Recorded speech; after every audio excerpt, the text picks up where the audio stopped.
नमस्कार प्यारे बच्चों, तो स्वागत है आपका एक बार फिर से पीसीबी ट्यूटोरियल्स के इस वीडियो लेक्चर प्लेटफॉर्म पर। तो आज हम लोग बात कर रहे हैं रे ऑप्टिक्स में लेक्चर नंबर 29 की। लेक्चर नंबर 28 तक आपने कंप्लीट कर लिया है, तो अब हम आगे बात करते हैं यहाँ पर कंपाउंड माइक्रोस्कोप की। लेक्चर नंबर 28 में हमने सिंपल माइक्रोस्कोप के बारे में डिस्कशन किया था, लेकिन उसमें क्या होता है कि मैग्नीफाइंग पावर बहुत ज़्यादा तो होता नहीं है। 4 यूनिट से ज़्यादा अगर आप करेंगे तो फिर उसमें एब्रेशन आना शुरू हो जाता है। लेकिन हमें अगर और इनलार्ज करना है ऑब्जेक्ट्स को, माइक्रोस्कोपिक ऑब्जेक्ट्स है, बहुत ही छोटे छोटे ऑब्जेक्ट्स है जो साधारण आंखों से दिखाई नहीं देते, तो उसके लिए हम लोग फिर ये कंपाउंड माइक्रोस्कोप का इस्तेमाल करते हैं जो लार्ज मैग्नीफाइंग पावर शो करता है। तो जरा से इसके बारे में देखिए। For the large value of magnifying power, और मैग्नीफाइंग पावर को हम लोग एंगुलर मैग्निफिकेशन भी बोल रहे हैं। रफली अगर हम मैग्निफिकेशन बोलेंगे तो उसका मतलब यहाँ पर एंगुलर मैग्निफिकेशन लिया जाएगा। तो for the large value of magnifying power या angular magnification, compound microscope is used for the microscopic objects kept near by. जो माइक्रोस्कोपिक ऑब्जेक्ट्स हैं, बहुत ही छोटे छोटे साइज के हैं, वो नज़दीक में जब रखे हुए हैं और उनको आपको देखना है तो हम लोग कंपाउंड माइक्रोस्कोप का यूज़ करते हैं, जिसकी मैग्नीफाइंग पावर काफ़ी ज़्यादा अधिक होती है। कंस्ट्रक्शन और वर्किंग प्रिंसिपल के बारे में यहाँ पर ध्यान देना है। तो कंस्ट्रक्शन में क्या होगा, ध्यान देना है। तो it consist of two converging या कॉन्वेक्स लेंसेज अरेंज्ड कोएक्सियली। दो कॉन्वेक्स लेंस यहाँ पर होंगे, आप देख सकते हैं यहाँ पर एक छोटा साइज का होगा, एक बड़ा साइज का होगा। तो दो कॉन्वेक्स लेंस होंगे और उनको एक ही एक्सिस के अलोंग इस तरह से एडजस्ट किया जाएगा, okay, coaxially. One facing the object, एक कॉन्वेक्स लेंस ऑब्जेक्ट की तरफ होगा, उसको उसको क्या नाम देते हैं, उसको ऑब्जेक्टिव नाम देते हैं। जो ऑब्जेक्ट की ओर जो लेंस रहेगा उसका नाम पड़ेगा objective. And the other closer to eye, जो दूसरा लेंस है जो कि आंख के पास रहेगा, उसको हम लोग कहेंगे eyepiece, is called eyepiece, okay. So one facing the object is called objective and the other close to eye is called eyepiece. The objective has smaller aperture and a small focal length than eyepiece. तो आप यहाँ देख सकते हैं कि जो objective होता है यहाँ पे, इसका फोकल लेंथ भी छोटा होता है और इसका एपर्चर भी छोटा होता है, साइज भी छोटा होगा और इसका फोकल लेंथ भी कम होगा with respect to eyepiece. Eyepiece की फोकल लेंथ भी अधिक होगी और इसका एपर्चर भी अधिक होगा, तो ये ध्यान रखना है। The separation between the objective and eyepiece is known as length of the microscope. जो भी दोनों लेंस के बीच की दूरी होगी उसी को हम लोग कहेंगे length of the microscope. Capital L से हम लोग यहाँ पर दिखा सकते हैं। The separation between the objective and eyepiece is known as the length of the microscope, which can be adjusted according to the requirement. Requirement के अनुसार, जिसको हम लोग इसमें स्क्रू लगा हुआ होता है तो उसके हिसाब से थोड़ा आगे पीछे करके एडजस्ट कर सकते हैं। अब यहाँ पे वर्किंग की बात करेंगे, किस तरह से वर्क होता है, सो ध्यान दीजिए। The object is placed beyond first focus of objective. Object को रखा जाएगा beyond the first focus of the objective. ये रहा ऑब्जेक्टिव ग्लास। ऑब्जेक्टिव के फोकल, ये देखिए फर्स्ट फोकस हो गया, इससे थोड़ा सा बाहर आप ऑब्जेक्ट को रखेंगे और उसके बाद ये वाला जो लेंस है, ऑब्जेक्टिव है, ये इसका एक इमेज बनाएगा, रियल इमेज बनाएगा। आप देख सकते हैं इधर कहीं पर रियल इमेज बनेगा और ये रियल इमेज फिर ऑब्जेक्ट की तरह बिहेव करेगा फॉर दिस आई पीस। और इसका एक वर्चुअल इमेज आप देख सकते हैं, जिस तरह से कि मैग्नीफाइंग ग्लास, सिंपल माइक्रोस्कोप जो काम करता था वही काम अब यहाँ पर होगा। ये इसके फोकल लेंथ के अंदर आ जाएगा और उसके बाद ये इसका वर्चुअल इमेज सेम साइड में इस तरह से बना देगा। सो फाइनल इमेज आपका इरेक्ट, इनलार्ज्ड एंड वर्चुअल आपको ये मिल जाएगा। ये सीधा नहीं मिलेगा, ये उल्टा मिलेगा, ठीक है। वर्चुअल होगा, इन्वर्टेड होगा एंड इनलार्ज्ड होगा, okay. The object is placed beyond first focus of objective so that an inverted and real image, intermediate image जिसको बोलेंगे, is formed by the objective। तो इस इमेज की बात कर रहे हैं, ये आपका रियल है और इन्वर्टेड है, इसके रिस्पेक्ट में ये इन्वर्टेड है और इसके रिस्पेक्ट में ये इरेक्ट भी है, लेकिन इसके रिस्पेक्ट में वापस इन्वर्टेड हो जाएगा। चलिए, तो is formed by the objective. This intermediate image acts as an object for the eyepiece and lies between first focus and pole of the eyepiece. ये रहा पोल आई पीस का और ये रहा इधर कहीं पे फर्स्ट फोकस होगा, तो उनके बीच में इसको लाई करना है। और उसके बाद आप जानते हैं कि ये सिंपल माइक्रोस्कोप की तरह बिहेव करेगा, मैग्नीफाइंग ग्लास की तरह बिहेव करेगा और फिर इसका ये इमेज यहाँ पर बना देगा, ठीक है। तो इसके रिस्पेक्ट में देखिएगा तो इरेक्ट ही दिखेगा, लेकिन ओरिजिनल के रिस्पेक्ट में इन्वर्टेड होगा। So this intermediate image acts as an object for the eyepiece and lies between first focus and pole of the eyepiece. The final magnified virtual image is formed by the eyepiece as shown in this diagram. ठीक है, तो ये diagram भी आपको अच्छे से ध्यान में रखना है ना, और फिर आगे इसी पर मैथमेटिकल कैलकुलेशन होगा, सो ध्यान रखिए। सो ये एक बार फिर से, एक ऑब्जेक्टिव हो गया, एक आईपीस हो गया। ऑब्जेक्टिव आईपीस के बीच की जो दूरी होगी उसे ही आप लेंथ ऑफ द माइक्रोस्कोप कहेंगे। और इसमें क्या करना है कि जो ऑब्जेक्टिव है उसके फोकल लेंथ से थोड़ा सा बाहर ऑब्जेक्ट को रखेंगे, और उसके बाद जो इमेज बनेगा एक रियल इमेज बनेगा, और ये इमेज ऑब्जेक्ट की तरह बिहेव करेगा फॉर दिस आईपीस। और फिर ये आईपीस इसका एक मैग्नीफाइंग ग्लास की तरह, सिंपल माइक्रोस्कोप की तरह इसका एक इनलार्ज इमेज यहाँ पर फॉर्म कर देगा, जो वर्चुअल होगा, और जिसे आप आईपीस के पीछे आंख रख करके देख सकते हैं। तो यहाँ पर ध्यान रखने वाली बात क्या है कि आप देखिए ये जो एच ऑब्जेक्ट है, ऑब्जेक्ट की हाइट हो गई, जो डायरेक्ट लेंस पर कितना एंगल बनाया, तो थीटा नॉट है ना, और इसके फोकल लेंथ से थोड़ा बाहर। तो ये देखिए ऑब्जेक्टिव से जो ऑब्जेक्ट की डिस्टेंस हो गई उसको यू नॉट करके दिखाया गया है इस तरह से, और ऑब्जेक्टिव की जो फोकल लेंथ है उसको एफ नॉट करके यहाँ से यहाँ तक दिखाया गया। और इसका जो इमेज बना है यहाँ पर, इसका इमेज यहाँ पर ऑब्जेक्टिव के द्वारा, तो वो वी नॉट हो गया। तो नॉट कहने का मतलब ओ फॉर ऑब्जेक्टिव। और इधर हो गया आईपीस, तो यू ई, यहाँ से ये चूंकि ऑब्जेक्ट के काम किया है आईपीस के लिए, तो यहाँ से ये दूरी जो हो गई वो यू ई हो गई। और जो इमेज है हमारा फाइनल इमेज, उसने जो एंगल बनाया है आईपीस पर, उसे हम लोग यहाँ पर थीटा ले रहे हैं, है ना, इस तरह से ये थीटा दिखाया जा रहा है।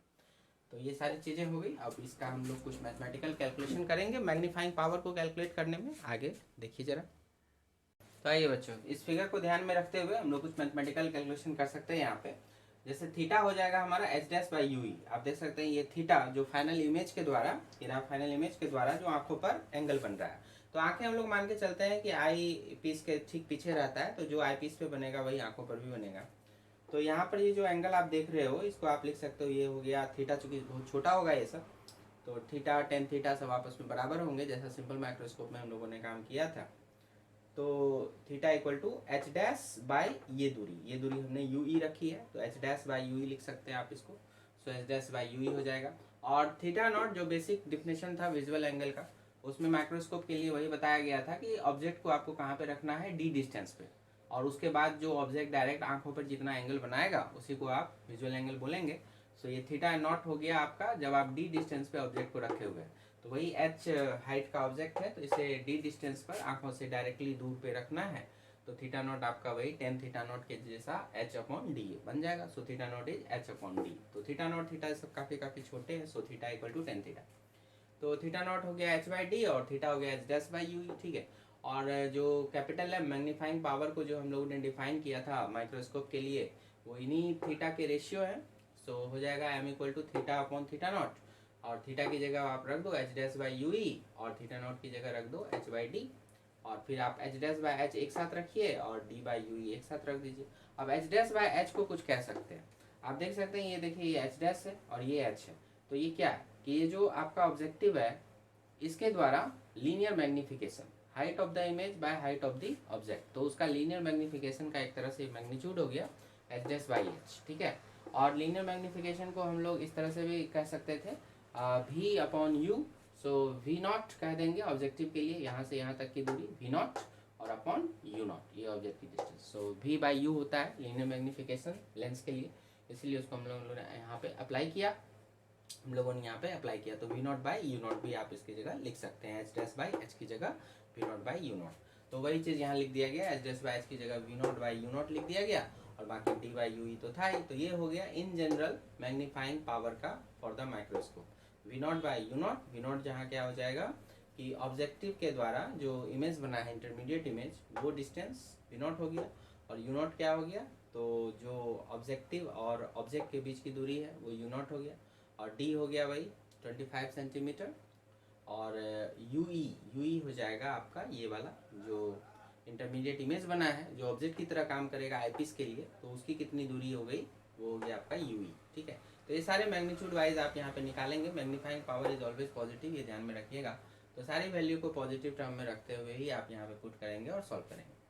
लेंथ ऑफ द माइक्रोस्कोप की अगर बात करें तो जैसा था कि दोनों लेंस के बीच की दूरी, तो यहाँ पर सीधा सीधा पता चलता है कि v naught plus u e, अगर आप इसको निकाल सकते हैं v naught plus u e, तो आपका ये पूरा दूरी निकल जाएगा। सो आप लिखेंगे वी नॉट प्लस यू। ठीक है, तो इन जनरल में तो यही हो गया। अब इसी में दो स्पेशल केसेस आ जाते हैं कि अगर आपको फाइनल इमेज इन्फिनिटी पे बनाना है तो क्या होगा m इन्फिनिटी, और अगर d पे बनाना है तो क्या होगा md। और इन जनरल अगर आप कहीं और जगह पे बनाते हैं तो इस फार्मूलों को यूज करना है, ठीक है। ऑलराइट बच्चों, तो यहाँ पर अब हम लोग जान गए जैसे कि मैग्नीफाइंग पावर इन जनरल में m की वैल्यू हो जाएगी v naught by you naught into D by U, और length of the microscope l बराबर v नॉट प्लस यू। अब इन्हीं के आधार पर स्पेशल केसेस, फर्स्ट केस हो गया रिलैक्स्ड आई के लिए, मतलब कि नॉर्मल आई जो उसको इमेज को इन्फिनिटी पे अगर देखना चाहता है, that is the final image is formed at infinity. तो इस केस में क्या होगा, जो ऑब्जेक्टिव जो आई पीस है, आई पीस से जो ऑब्जेक्ट की दूरी हो जाएगी वो कितनी हो जाएगी, उसकी फोकल लेंथ के बराबर हो जाएगी। तो अगर आप मिस कर रहे हैं तो देखिए एक बार फिर से हम डायग्राम ड्रॉ कर देते हैं। ये हो गया आपका ऑब्जेक्टिव और ये हो गया आई पीस, जो साइज में भी बड़ा होगा और फोकल लेंथ भी ज़्यादा होगा। तो क्या प्रिंसिपल था कि इसके फोकस से थोड़ा सा बाहर हमको रखना है ऑब्जेक्ट को, ठीक है। और इससे क्या होगा कि इधर कहीं पर एक इमेज इन्वर्टेड बनेगा, इंटरमीडिएट इमेज। और अब ये वाला जो इमेज बना है इसके द्वारा, ऑब्जेक्टिव के द्वारा, वो आईपीस के लिए ऑब्जेक्ट का काम करेगा। तो यहीं पर ये जो ऑब्जेक्ट का काम करेगा, और अब हम चाहते हैं कि ये इन्फिनिटी पर बने, तो ये जो डिस्टेंस हो जाएगी जो यूई है, ये इसके फोकल लेंथ के बराबर होनी चाहिए, एफ ई, यूई बराबर एफ ई हो जाएगा। तभी अगर आप इसके फोकस पर यहाँ पे रखिएगा तो इमेज ये कहाँ पर बनाएगा, जा करके इन्फिनिटी पर बना देगा। इसी का जो इमेज बनेगा इधर दूर कहीं इन्फिनिटी पर एंड वेरी वेरी इनलार्ज होगा, ठीक है। तो ये वाला केस हो जाता है यहाँ पर। तो यूई को आपको एफ ई के इक्वल करना है, ओके, मैग्नीट्यूड में इक्वल करना है। तो आपका जो एम इन्फिनिटी अब इस केस में आएगा, तो बस इसमें देखिए v naught by you naught तो था ही, डी बाई यू था, तो यू की जगह क्या लिख देना है, एफ ई लिख देना है, ठीक है। डी आप समझ रहे हैं 25 सेंटीमीटर, वो तो रहेगा ही फॉर्मूला के हिसाब से। और एल इन्फिनिटी क्या बन जाएगा, तो एल इन्फिनिटी यहाँ पर देखिए यू आ रहा है, l in general v naught plus u था, तो ये यू की जगह आपको अब एफ ई रख देना है, so v naught plus f e, इस तरह से आप लिख सकते हैं। साथ ही मैं यहाँ पर ये भी आपको बता दूँ थोड़ा सा, अगर इन जनरल कैलकुलेशन में कभी काम आ गया तो कर सकते हैं। जैसे ये डिस्टेंस आपका यू नॉट हो गया और ये डिस्टेंस हमारा वी नॉट हो गया, ठीक है, और इसकी जो फोकल लेंथ है वो एफ नॉट हो गई, इस तरह से। तो यहाँ पर आप एक लेंस फार्मूला यूज कर सकते हैं। तो for lens formula for objective, ठीक है, तो लेंस फार्मूला फॉर ऑब्जेक्टिव, तो 1 by v minus 1 by u equal to 1 by f है। तो 1 बाई वी, यहाँ से जो वी आएगा, ये देखिए ये वी नॉट आएगा, माइनस 1 बाई यू, तो इसका ये इस तरफ गया तो माइनस यू नॉट आएगा, इक्वल टू 1 बाई ये एफ नॉट। तो आपको जहाँ ज़रूरत पड़े वहाँ आप 1 by v naught plus 1 by you naught को 1 बाई एफ नॉट में कन्वर्ट कर सकते हैं, ठीक है, ये काम हो जाएगा। और दूसरा जो यहाँ पर अगर आप कुछ करना चाहें तो इसमें तो वही है u equal to f e, ठीक है। इस केस में ये तो हमेशा वैलिड रहेगा, यू नोट पर आप जो भी रखोगे उसको आप यू नोट पे रखोगे, यहाँ पे आएगा। और फिर इधर आप एडजस्ट करते हो, एडजस्ट इस तरह से करते हो कि आपका जो ये ऑब्जेक्ट डिस्टेंस है इसके फोकल लेंथ पे इक्वल हो जाए, तो फिर ये आपका नॉर्मल एडजस्टमेंट हो जाएगा, तो फिर आपका ये फार्मूला वहाँ वैलिड होगा। उस केस में जो एल इन्फिनिटी आएगी वो वी नॉट और प्लस ये वाला एफ ई, तो इसके द्वारा आ जाएगा। और एम इन्फिनिटी जो आपको इस बार गेन होगा वो v naught by you naught into D by f e के रूप में दिखाई देगा। चलिए, बाकी आप 1 बाई एफ नॉट की जगह 1 by v naught plus 1 by you naught जहाँ भी जरूरत हो इस्तेमाल कर सकते हैं। स्ट्रेंड आई कंडीशन, दूसरा केस जो कि हो गया कि फाइनल इमेज कहाँ रहेगा, formed at D, D distance पे फाइनल इमेज बनना चाहिए। मतलब ये जो डिस्टेंस होना चाहिए ये यहाँ से आई पीस से डी डिस्टेंस के बराबर होना चाहिए। मतलब कि इस बार मतलब थोड़ा नज़दीक ले आइए इमेज को, ये एट इन्फिनिटी था और ये अब हो गया एट डिस्टेंस डी, ये वाला। तो इसके लिए कॉरस्पॉन्डिंग यूई की वैल्यू अब डेफिनेटली एफ ही तो नहीं हो सकती, कुछ और होगा, तो ये केस 2 के लिए हो जाएगा। तो डेफिनेटली यूई की वैल्यू हमें यहाँ पर फाइंड करना पड़ेगा। तो इसके लिए हम लोग लगाएंगे lens formula, we have 1 by v minus 1 by u equal to 1 by f. तो वी यहाँ पर देखिए, तो ये इस तरफ से यहाँ तक आएगा, तो डी तो माइनस लेंगे क्योंकि इधर से इधर रे जाएगी तो वो पॉजिटिव डायरेक्शन में लेते हैं, तो उधर से इधर आएगी तो निगेटिव, ये ऑब्जेक्ट हो गया इसके लिए, इसीलिए। तो यहाँ से इधर जाएगा तो पॉजिटिव और इधर इधर आएंगे तो निगेटिव। तो हम लोग डी इमेज के लिए ला रहे हैं, तो यहाँ से इधर आ रहे हैं, सो निगेटिव। सो माइनस डी हो गया। और ये वाला ऑब्जेक्ट का काम करेगा तो इसके लिए मेजरमेंट उधर से इधर ही आएगा, है ना, ये वाला पोल से इस तरफ, तो वो भी निगेटिव, सो माइनस यू। तो 1/-d -1/-u। और फोकल लेंथ जो होगा वो तो ऑलवेज पॉजिटिव होता है कॉन्वेक्स लेंस के लिए, उसमें कोई दिक्कत नहीं है, तो वो पॉजिटिव है 1/fe। सो यहाँ माइनस माइनस प्लस हो गया 1/ue, और ये इधर जाके प्लस हो जाएगा तो 1/d प्लस 1/fe। और यहाँ एलसीएम आप ले सकते हैं, सो DFE/FE प्लस d, और ue जब निकालना होगा तो DFE/d प्लस FE, और 1/ue निकालना होगा तो यही 1/d प्लस 1/fe का इस्तेमाल आप करेंगे। तो एक तो ये वाला इम्पोर्टेंट हो गया, इसको यूज़ करना है और इसको यूज़ करना है। तो MD के लिए अब यूज़ करेंगे, तो MD के लिए हमारा जो नॉर्मल फॉर्मूला V0/U0 d/ue था उसको रहने दीजिए। उसके बाद यहाँ से D को बाहर करके आप V0/U0 d रहने दीजिए, और 1/ue, तो 1/ue जो हुआ उसके लिए ये रख दीजिएगा 1/d प्लस 1/fe। तो वही 1/ue यहाँ से ख़त्म हुआ तो उसकी जगह 1/d प्लस 1/fe आ गया, ये वाला 1/ue की जगह 1/d प्लस 1/fe। तो 1/ue है यहाँ पे, तो उसकी जगह क्या हो जाएगा, इंटू करके V0/U0 d में इंटू करके 1/d प्लस 1/fe, ठीक है। उसके बाद आप फिर d को अंदर मल्टीप्लाई कर दीजिए, तो आपका ये 1 बन गया और ये d/fe बन गया, ओके, ये वाला। सो सिंपल माइक्रोस्कोप में भी ऐसे ही था, 1 + d/fe टाइप से था, उतना तक सेम रहता है। और फिर ये V0/U0 जो है ये यहाँ पे एक्स्ट्रा, इसमें तो शुरू से ही है, तो वो आपका रहेगा। तो ये MD आपका बन गया V0/U0 इंटू 1 + d/fe, ठीक है। और LD की हम जब बात करेंगे, मतलब लेंथ ऑफ द टेलीस्कोप, तो जब हम LD की बात करते हैं तो यहाँ पर क्या हो गया V0 + UE, तो UE तो इस केस में ये वाला निकल के आया है DFE/d प्लस FE। तो आप इसमें V0 तो V0 ही रहेगा प्लस, और ये UE की जगह ये वाला value DFE/d plus FE, DFE/d plus FE यहाँ पर डाल देंगे। तो ये हमारा हो जाएगा length of the telescope for this second case stand I condition, जिसमें फाइनल इमेज फॉर्म करेगा D डिस्टेंस पर, ठीक है।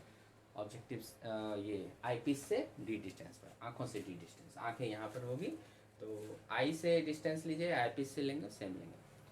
तो इस तरह से यहाँ पर आप LD भी निकाल सकते हैं, L∞ भी निकाल सकते हैं, है ना। और ये वाले केस के लिए भी हमने यहाँ पर लेंस फार्मूला यूज़ कर ही लिया है, ठीक है। तो इस तरह से अब आपका, चलिए, तो ये सारा हो गया। और बाकी और भी जो ज़रूरत पड़ेगा ऑब्जेक्टिव के लिए लेंस फार्मूला यूज़ करना था, तो आप देख सकते हैं सामने है 1/V0 + 1/U0 = 1/f0। तो इस तरह से ये सब चीज़ें यूज़ होती रहेगी, तो यहाँ तक अच्छे से कवर कर लीजिए। So this was all about compound microscope. तो इसमें कुछ सवाल देखिए जरा। देखिए बच्चों, एक सवाल है बड़ा अच्छा, ध्यान देंगे। कंपाउंड माइक्रोस्कोप पे, the separation between the objective and eyepiece of a compound microscope can be adjusted between 9.8 centimetre to 11.8 centimetre. दिया हुआ है कि आपका ऑब्जेक्टिव और आईपीस के बीच की दूरी को आप इस तरह से एडजस्ट कर सकते हैं, कम से कम 9.8 रख सकते हैं और ज़्यादा से ज़्यादा 11.8 सेंटीमीटर आप रख सकते हैं।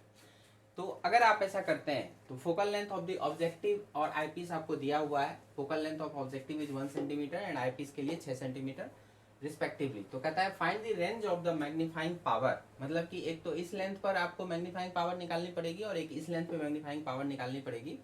और if the image is always needed at 24 centimetre from the eye, कहता है कि इमेज को हमेशा 24 सेंटीमीटर पर हमको रखना है, ठीक है, आई से।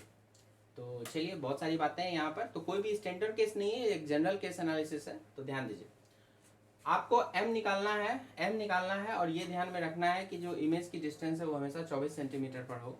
m के लिए जो जनरल फॉर्मूला हम लोग पढ़े थे वो होता है V0/U0 d/ue, ठीक है। अब इसमें हमें देखना पड़ेगा कि V0 क्या है, U0 क्या है, d तो चलिए ठीक है 25 सेंटीमीटर है, और ue क्या है। तो ये तीन चीज़ें हमें हर बार कैलकुलेट करनी पड़ेगी, उसके बाद ये सॉल्व होगा।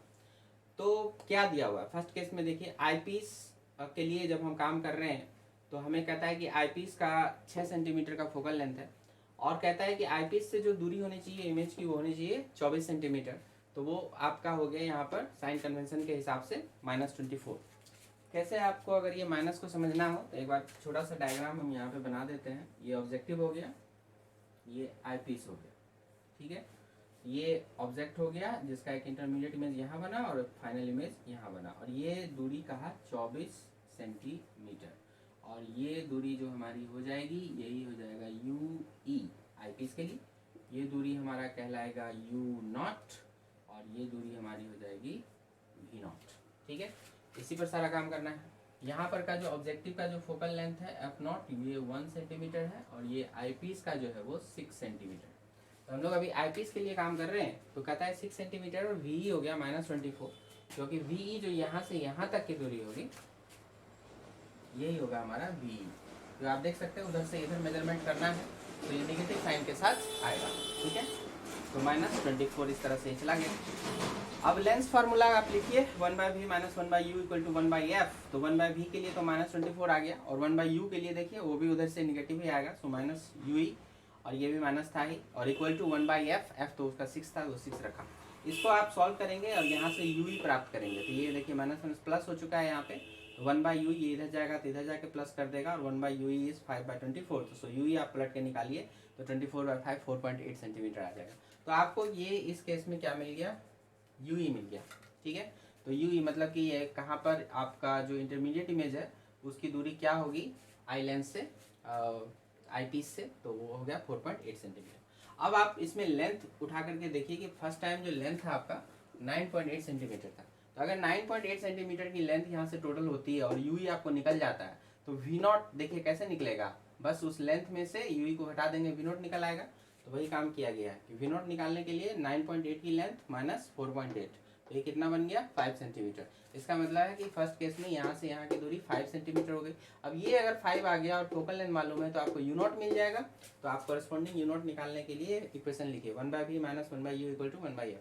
तो 1/v, तो यहाँ से अगर आप देखिए तो ऑब्जेक्ट ये हो गया, इमेज ये हो गया, v इधर से इधर जाना है, सो पॉजिटिव हो जाएगा, सो +5 फिर -1/u, तो u तो इधर ही आएगा इस तरफ नेगेटिव, तो -u0 और इधर हो गया इसका फोकल लेंथ 1 सेंटीमीटर था तो 1। तो अब इससे यहाँ से आपका u0 सॉल्व होगा, सो 1/u0 और ये इधर चला गया तो 1 - 1/5 that is 4/5, so u0 become 5/4 that is 1.25 centimetre. तो ये आपने यहाँ से u0 भी प्राप्त कर लिया। तो आपको ue मिल गया, u0 मिल गया। फार्मूले में हमें चाहिए था v0 u0, तो u0 आ गया आपके पास और v0 भी ये रहा आपके पास। ठीक है, v0 हो गया, u0 हो गया, d मालूम है और ue यहाँ पर है। तो ये सारी वैल्यू रख दीजिए, d तो 25 है, तो ये सब हमने जब रखा तो ये ऑलमोस्ट 20.83 मतलब 21 के मैग्नीफाइंग पावर के साथ ये आपको वैल्यू आती है लगभग। तो ये इतना आ गया। ठीक है, अब इसी तरह से काम करना है सेकेंड केस में भी, जब आपकी लेंथ क्या हो 11.8 सेंटीमीटर की लेंथ हो। तो यहाँ भी क्या करना है, लेंथ इस बार 11.8 सेंटीमीटर है, फिर से v0 को निकालेंगे तो v0 क्या आ जाएगा। क्योंकि देखिए ये डिस्टेंस फिक्स रखना है क्योंकि आपने कहा कि 24 सेंटीमीटर पर हमेशा बनना चाहिए, तो 24 सेंटीमीटर बनने के लिए ue जो होगा वो फिक्स हो जाएगा। ue जो हम लोगों ने यहाँ पे निकाल रखा है वो तो फिक्स ही रहेगा, उसे नहीं चेंज कर सकते। तो ue आपका जितना भी है 4.8 उसको माइनस कर लीजिए, आपका लेंथ के हिसाब से आ जाएगा 11.8 माइनस करेंगे ue तो आपका v0 प्राप्त हो जाएगा। सो v0 आपने फिर से निकाला दैट इज 7 और फिर से सेम प्रोसीजर के साथ कोरस्पॉन्डिंग v0 के लिए कोरस्पॉन्डिंग u0 वो प्राप्त करेंगे। तो 1/7 - 1 - u0, देखिए v0 प्लस में u0 माइनस में, इस तरह से आएगा। फोकल लेंथ यहाँ पे 1 था तो 1 रखा और फिर u0 को सॉल्व किया तो इस बार आया 1.17 सेंटीमीटर। और जब ये आ गया तो आपको इस बार u0 ये रहा, v0 आपका ये रहा 7 और ue तो आपका यही चलेगा 4.8। फार्मूला में डाल दीजिए v0/u0, ये रहा v0 7, u0 ये निकाले 1.17 और d हो गया आपका 25 और ue ये हो गया 4.8 और ये सबको सॉल्व किया तो ये ऑलमोस्ट 31.16 आता है।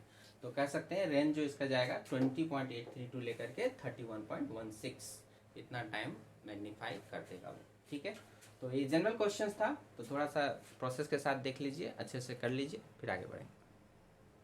आइए बच्चों नेक्स्ट क्वेश्चन देखते हैं क्या कहता है। कंपाउंड माइक्रोस्कोप है, मैग्नीफाइंग पावर इसका दिया हुआ है 100। When the image is formed at infinity, इसका मतलब है m इंफिनिटी आपको दे दिया है ये 100, मैंने इमेज आपका बन रहा है कहाँ पर इंफिनिटी पर। तो इन दिस केस आपको पता है कि जो आईपीस से ऑब्जेक्ट की जो डिस्टेंस आएगी वो ue आपका fe के बराबर होगा, क्योंकि फोकस पे रखेंगे आईपीस के फोकस पर। इंटरमीडिएट इमेज बनना चाहिए तभी वो इन्फिनिटी पर बनेगा, है ना। अगर फिगर चाहिए तो देख लीजिए ये इस तरह से ऐसे, तो यहाँ कहीं पर भी आपने ऑब्जेक्ट को रखा होगा, ये आपका u0 हो गया और इधर ये v0 हो गया, यहाँ इंटरमीडिएट बना और ये fe के बराबर हो गया, जिससे इसका इन्फिनिटी पर कहीं लार्ज इमेज बन रहा है, ठीक है, इस तरह से। तो ये चीजें हैं। तो u e is same as f e, वो हम लोग यहाँ पे लिख सकते हैं। और एम इन्फिनिटी दिया हुआ है, इस केस में 100 दिया हुआ। तो और क्या है इन्फॉर्मेशन, कहता है the objective has a focal length of 0.5 centimetre F not, this is 0.5 centimetre, ये एफ नॉट इसका दिया हुआ है 0.5 centimetre. And the tube length, जो लेंथ है यहाँ से यहाँ तक की जो लेंथ आएगी, तो एल इन्फिनिटी जो इस वक्त आएगी v naught plus f e, and this is equal to 6.5 centimetre, ठीक है। तो एल इन्फिनिटी है हमारे पास 6.5 सेंटीमीटर। तो हमें क्या पूछ रहा है इसमें, देखिए find the focal length of the eyepiece. तो हमें आई पीस का फोकल लेंथ मतलब यही यूई ये निकालने को कह रहा है, ठीक है। चलिए, तो एफ ई निकालने को कह रहा है, तो वी हैव फॉर्मूलेज क्या है वो सब जरा कलेक्ट करिए। तो फार्मूला एम इन्फिनिटी का हमारे पास था, ठीक है। एम इन्फिनिटी का फार्मूला हमारे पास था v naught by you naught into D by f e, है ना।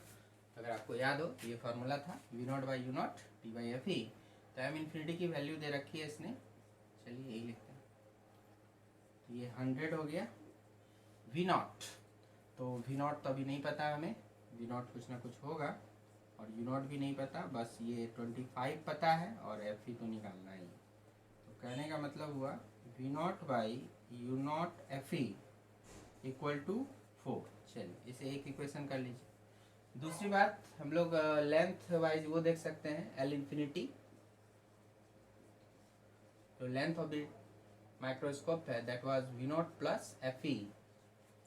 तो एल इन्फिनिटी दिया हुआ है 6.5 is v naught, no value of v naught की तो वैल्यू है नहीं हमारे पास, तो वी नॉट हो गया, और एफ ई ये रहने दीजिए। चलिए इसको ऐसे ही रख देते हैं, ये नंबर 2, ओके। और एक इंफॉर्मेशन हमारा एफ नॉट वाला हम लोग इस्तेमाल कर सकते हैं। तो from lens formula of objective या for objective, 1 by v minus 1 by u equal to 1 by f, इसमें पुट करना है। 1 बाई वी तो उस तरफ पॉजिटिव, 1 बाई यू इस तरफ निगेटिव, और 1 बाई एफ तो 0.5।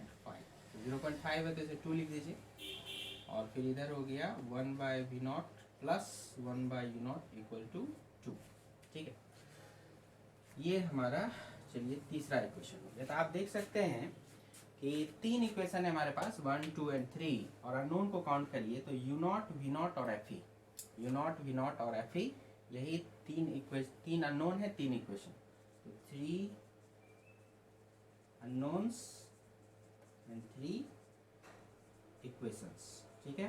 तो एक दूसरे के साथ मैनिपुलेशन करेंगे तो उससे सॉल्व हो जाएगा, है ना, कैन बी सॉल्व। और जब सॉल्व कर लेंगे तो आपको एफ ही मिल जाएगा। तो ठीक है, मैं इसको कर देता हूँ, एक बार आप भी ट्राई कर लीजिए।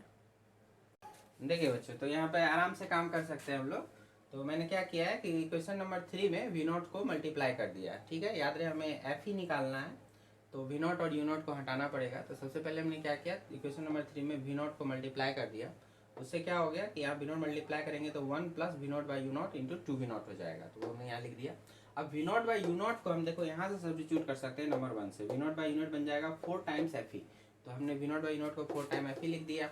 अब 1 plus 4 time f e equal to 2 v naught हो गया। अब इस वी नॉट को सिर्फ यहाँ से हटाना है, तो यहाँ इक्वेशन 2 की मदद ले लो, ये दोनों यूज कर चुके हो तो 2 की मदद लो, तो वी नॉट हो जाएगा 6.5 माइनस एफ ई, तो 6.5 माइनस एफ ई हो जाएगा 2 टाइम्स, तो बस हो गया। अब सिर्फ एफ ई बच गया, तो इसको मल्टीप्लाई कर लिया तो 30 माइनस 2 एफ ई, इसको इधर लाया 6 एफ ई, और ये इधर गया तो 12, सो F E becomes 2 centimetre.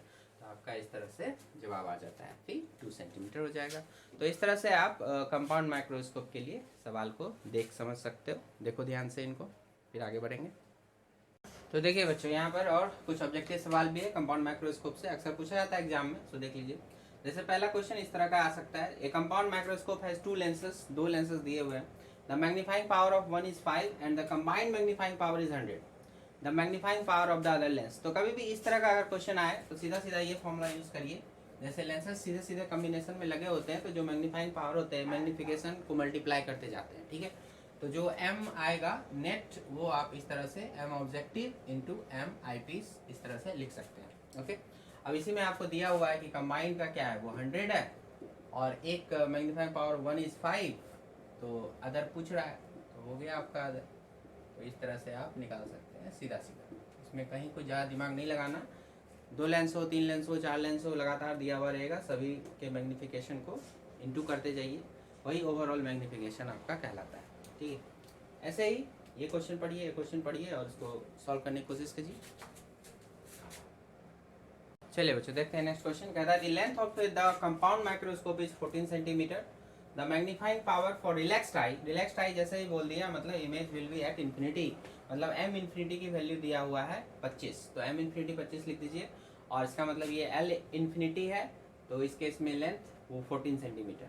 Now the focal length of eye lens is given 5 centimetre, eye lens FE तो 5 सेंटीमीटर हो गया। तो object distance for objective lens आपसे पूछ रहा है, मतलब यू नॉट की वैल्यू पूछ रहा है। तो आप m इन्फिनिटी और l इन्फिनिटी का फॉर्मूला जानते हैं, उसको लिख देना है v naught by you naught d by FE और l infinity v naught plus FE। अब इसमें देखिए कि क्या पुट करके क्या निकाल सकते हैं। तो यहाँ पर अगर आप 14 पुट करते हैं तो आपको ये देखिए v naught plus FE 5 put कर दीजिए, v नॉट निकल गया तो v नॉट हो गया हमारा कितना 9, ठीक है 9 सेंटीमीटर। अब ये 9 सेंटीमीटर हम यहाँ पे पुट कर देंगे, ये 25 दिया हुआ है, v नॉट हमारा 9 हो गया, u नॉट फाइंड करना है, d is 25 and FE is 5। तो आप देख सकते हैं यहाँ से u नॉट प्राप्त हो जाएगा। तो 5 इस 25 को काट दीजिए, ये 5 रहने तो u नॉट आपका आ गया, यहाँ से ले जाते हैं तो u नॉट इज सीधा सीधा 9/5 सेंटीमीटर। तो दिस इज 1.8 सेंटीमीटर आपका जवाब आ जाएगा। सो पहला इसका करेक्ट चॉइस हो जाएगा, ठीक है। तो इस तरह से मतलब जो भी फार्मूला है कॉरस्पॉन्डिंग वो फार्मूला सवाल के कॉरस्पॉन्डिंग कौन सा फार्मूला लगेगा तो फार्मूला सब याद रखना होगा आपको और वो उसमें वैल्यू पुट करेंगे तो डायरेक्ट आपको आ जाएगा। तो ऑब्जेक्टिव में ज़्यादा दिक्कत नहीं होती, सीधा सीधा फार्मूला बेस्ट ही होता है। तो फार्मूला सही से याद रखिए, वैल्यू पुट करिए, आंसर आएगा। नेक्स्ट वाला देखते हैं। If the focal length of the objective and eye lens are 1.2 centimetre and 3 centimetre. Focal length objective का दिया हुआ है, क्या क्या दिया हुआ है एक बार लिख दिया जाए। ऑब्जेक्टिव का focal length f naught 1.2 centimetre और आई पीस का 3 centimetre respectively and the object is put 1.25 centimetre away from the objective. So आपका यू नॉट वैल्यू दिया हुआ है 1.25 सेंटीमीटर, जो अभी आप वहाँ निकाले थे वो यहाँ दिया हुआ है। And the final image is formed at infinity. So आपका ये m इन्फिनिटी का कंडीशन है। The magnifying power of the microscope पूछा जा रहा है, मतलब यही m इन्फिनिटी पूछा जा रहा है और ये कह रहा है कि आपका UE इस वक्त FE बन चुका है ना। तो object distance for eyepiece is focal length of the eyepiece, ये सब कंडीशंस दिए हुए हैं, m इन्फिनिटी पूछी जा रही है। तो m इन्फिनिटी का फार्मूला देख लो आप, यही है v naught by you naught d by FE। अब इसमें क्या क्या वैल्यू मालूम है, FE देखिए आपको मालूम है, d मालूम है और u नॉट मालूम है, बस आपको क्या निकालना है v नॉट निकालना है ना। तो थोड़ा सा ट्राई करो, v नॉट अगर आप निकाल लोगे तो काम आपका हो जाएगा। तो आइए बच्चों अब हम ऑब्जेक्टिव के लिए यहाँ पर काम करते हैं, लेंस फार्मूला लगाते हैं। ऑब्जेक्टिव के लिए 1/v माइनस 1/u बराबर 1/f। तो v आपका ऑब्जेक्टिव के लिए उस तरफ बनेगा, सो पॉजिटिव होगा, वही v नॉट माइनस u इस तरफ आएगा, सो दिया हुआ है तो माइनस साइन लगा के 1.25 लिखिएगा और ऑब्जेक्टिव की फोकल लेंथ की जरूरत पड़ रही है 1.2, ऑलवेज पॉजिटिव रह गया। तो यहाँ से हम लोग निकालेंगे v नॉट की वैल्यू, तो ये माइनस माइनस प्लस उधर जाके ऐड ही होगा, तो प्लस उधर जाके फिर से माइनस ही हो जाएगा 1.25, ठीक है। अब इसको हम लोग सॉल्व करते हैं, तो ये सॉल्व करके हम लोग यहाँ पर v नॉट की वैल्यू निकालेंगे और उसमें पुट करेंगे तो आ जाएगा। तो देखिए बच्चों यहाँ पर इसी तरह से इसको सॉल्व किया गया है। तो ये माइनस माइनस प्लस हो गया था, इधर आके फिर से माइनस हुआ और फिर हमने क्या किया, पॉइंट को हटा के इधर भी 0 0 कर दिया, इधर भी हटा के 0 0 कर दिया, 100 हो गया। फिर 100 को कॉमन भी कर लिया फिर यहाँ पर एलसीएम लिया और 125 माइनस 120 हो गया, जो ऊपर में आ जाएगा 5, तो 5 इंटू 100 500 बाय 120 एंड 125, तो 0 0 कट किया और फिर 25 से 2 टाइम्स और ये 5 टाइम्स, फिर 2 को यहाँ पे कट कर दिया तो 6 टाइम्स, तो ये 30 आ गया, तो 1/30। सो वी नोट आप अच्छे से सॉल्व कर लो, 30 सेंटीमीटर आपको दिखेगा। और अब बस इसको यहाँ पे पुट कर देना है। सो 30 और यू नोट वैल्यू दिया हुआ था 1.25 रखिए, D25 और FE 3 वो सब दिया हुआ है, सभी को रखिए और सॉल्व करिए। 200 का मैग्नीफाइंग पावर आपको दिख जाएगा। करेक्ट ऑप्शन इज, ठीक है। तो कंपाउंड माइक्रोस्कोप से इसी तरह से और भी छोटे छोटे क्वेश्चंस हैं, आप बनाइए ये सब चीज़ को, आराम से बनेगा। अब हम लोग नेक्स्ट वीडियो लेक्चर में काम करेंगे टेलीस्कोप के बारे में, टेलीस्कोप के बारे में थोड़ा डिटेल में स्टडी करेंगे, है ना। 3 टाइप ऑफ टेलीस्कोप आपको पढ़ना है, तो एक एक करके सबके वर्किंग, कंस्ट्रक्शंस और रिलेटेड फार्मूला उनको देखते हैं। तो यहाँ तक कंप्लीट कीजिए, फिर जल्दी मिलते हैं नेक्स्ट वीडियो लेक्चर में। मन लगा के पढ़िए। All the very best, thank you very much.